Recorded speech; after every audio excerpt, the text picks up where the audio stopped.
fellow gardeners. I thought I'd give you a quick update on the garden. I'm doing this one on the iPad again just because it's quick and easy. I have a couple things happening this week. There is purslane coming up in this bed. I've already weeded about half of it out, purslane and mallow.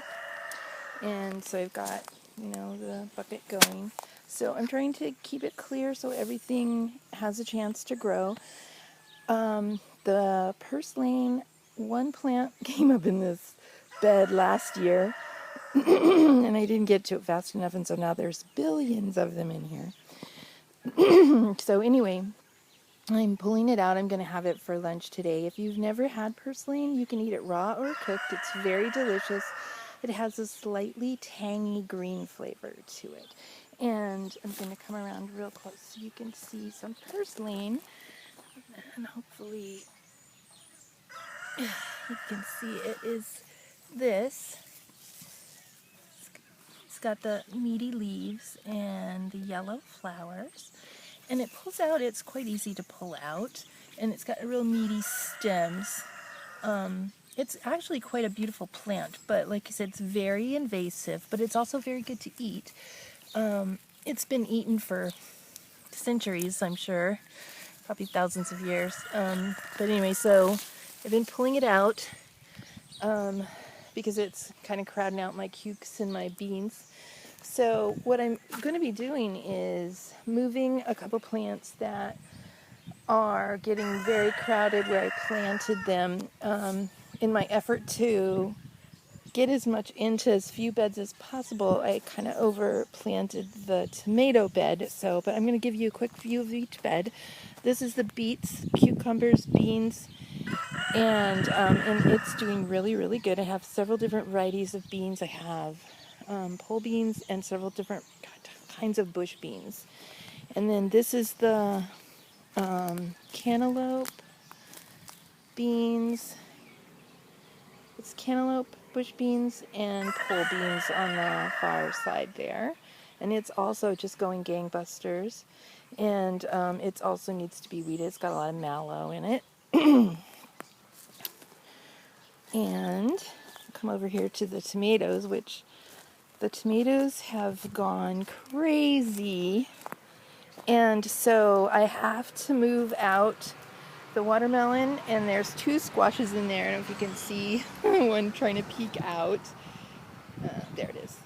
So I'm moving those and into beds where they'll have more room. And then in this bed I have the peppers, and this has some different kinds of squashes, and it also has cantaloupes. These cantaloupes are not doing as good as the other ones, but they will catch up here pretty quick. And they're just the little plants on the outside edge of the bed. So today I'm gonna put that pepper down in the ground. This is my one tomato plant that's it wasn't doing very good, but it seems to be recuperating finally. So I'm hoping it'll do okay. It is a beefsteak, so I'm not sure if it'll really even do anything, because usually I can't get them to do well here at all. Oh, and in the very back here, these two little babies are honeydew melons, and they're just about to come into their own also. So I had a few things that were just in pots that I put in, and they're having to recover from being in pots and then transplanted. So anyway, so my watermelon, I don't know if you can see it, let me get out of it's way down there, but it's getting totally shaded out by the tomatoes that I've never had. My tomatoes are doing so good. I have never had tomatoes do this good before. Ever, I don't think ever. So, again, a testament to the Back to Eden method. I've got some tomatoes on everybody. Nobody's red yet. And so today, along with moving some stuff, I'm going to try to trim out some of the lower branches on the tomatoes. And these are my big boys. They also don't look as nice as some of my other tomatoes, but I don't know if that's just the variety that they are.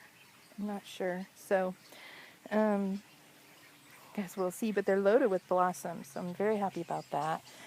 These are the early girls, and as you can see, they are just or they might be the ace, but they're just great, doing great.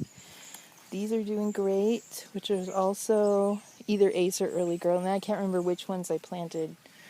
I can't remember which ones I planted where. So, and then these are my little babies. This one is the little, well, it's just right. Oops, oh, -1 tomato. These are little cherry tomatoes, and this big bad boy is supposed to be the little mini pear tomatoes. So we will see. Anyway, that's what's happening, and I have another longer video that I have to stitch together, and I did it on the camera, and so it may or may not get posted the next day or two. We will see. Talk to you later. Happy gardening, and get growing.